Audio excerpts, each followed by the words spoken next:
So, good morning! Story time! Nasa bukid kami ngayon at habang naglalakad ako, napatingin ako sa paligid. Malalawak na palayan, ang hangin na dumadampi sa balat, ang mga bundok sa malalayo, ang mga ibong malayang lumilipad.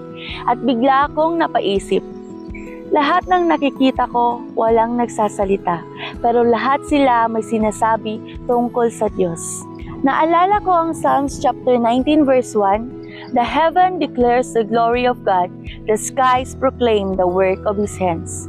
Hindi kailangan ng kalangitan ng bibig para ipahayag kung gaano kadakila ang Diyos. Hindi kailangan ng mga puno ng mga mikropono para ipakita ang Kanyang kapangyarihan. Kung ang buong creation ay walang tigil na nagbibigay kaluwalhatian sa Diyos, tayo pa kaya nanilikha ayon sa Kanyang larawan?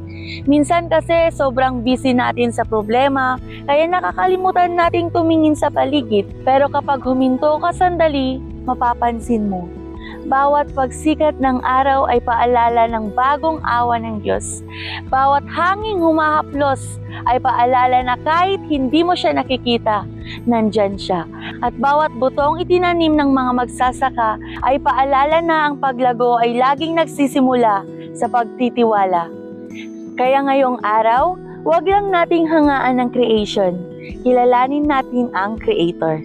Dahil mas kahanga-hanga pa ang Diyos na gumawa ng lahat ng ito kaysa sa lahat ng kagandahang nakikita ng ating mga mata. God bless!